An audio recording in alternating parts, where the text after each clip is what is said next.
If there's one thing we know about Lauren Boebert, it's that she loves her guns. Her restaurant that she used to have, wherever it was called, Shooters, the waitresses and the waiters would have their guns on their hip. That was like the thing. She took to the House floor to proclaim how much she loves guns and that we don't have enough guns in America, despite us having quite a lot of guns. Take a listen. Alcohol, tobacco, and firearms. In Western Colorado, we call that a fun weekend. But DC bureaucrats have used this agency to infringe on the rights of the American people. The Second Amendment is absolute, and it's here to stay. A recent report states that Americans own 46% of the world's guns. I think we need to get our numbers up, boys and girls.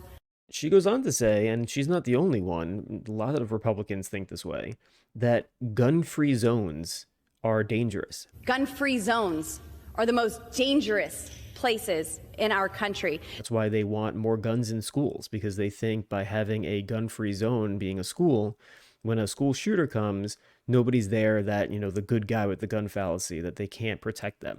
Well, how do they justify and how do they explain the cities, which they also like to complain about, that have a lot of gun violence? Lots of times Republicans like to point to Chicago, how Chicago has very high, murder rate, a high, gun crime rate, etc. But it's not alone. I mean, many major cities have that. But, Chicago is not a gun-free zone. If anything, it's the opposite, right? There's way too many guns in Chicago. Yet, for some reason, they don't seem to think that that's a problem, right? They're saying gun-free zones are unsafe. Well, Chicago is an example of an area where there's a lot of guns and it's very unsafe. It's just, it doesn't make sense. Their logic isn't complete. There's not a connector there. And it doesn't just stop here with this House floor, speech that she gave about gun-free zones and the ATF and that, Americans need to have more guns. She also took it to her committee where they were discussing whether or not members of Congress should be allowed to have guns in the committee room. Because while members can have guns on Capitol Hill, there's certain areas that they can't have them, including the House chamber. Listen to what she had to say.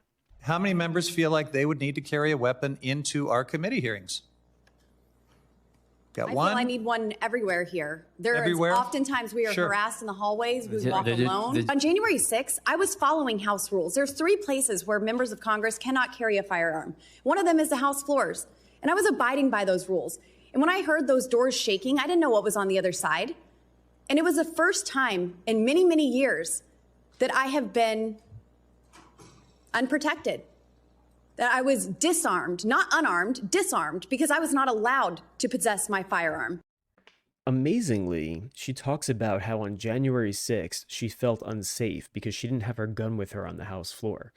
Yet, she was the one who was encouraging people to storm the Capitol on January 6th, or at least take part in whatever protest movement they thought they were talking about. If you recall, Boebert was encouraging the folks on January 6th.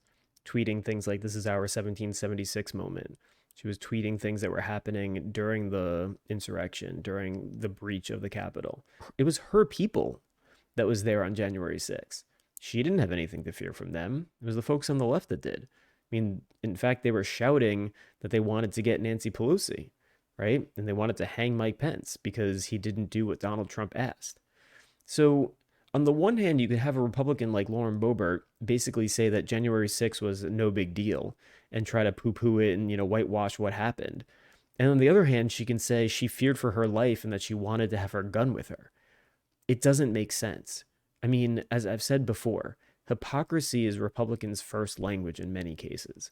And Lauren Boebert is no exception. You can't have it both ways. You can't say that January 6th was a nothing burger and just a tourist visit and things like that, but then also say that, you were fearful for your life and you wanted to have your gun with you. I'm also curious what Lauren Boebert thinks she would have done. She says, I heard the doors shaking. I didn't know it was on the other side. And she wanted to have her gun with her. Yet Republicans have gone after the officer that shot Ashley Babbitt, who tried to break through the doors, the last remaining doors before they would have gotten to members of Congress. And she, was killed. And so is Lauren Boebert saying that she would have done the same thing? Is she saying that she would have opened fire on the insurrectionists? That she would have pulled the trigger? That she could have killed somebody like Ashley Babbitt if she was trying to get through those doors? I don't understand how Republicans' brains work. It doesn't make sense that she can have both sides of this issue and say she wanted to have her gun with her then. She wanted to be able to protect herself. Presumably, she would have been, using her weapon in some way. And yet also bashing Democrats, bashing the Capitol Police, etc., for the actions that they took on January 6th. It really just makes your brain hurt.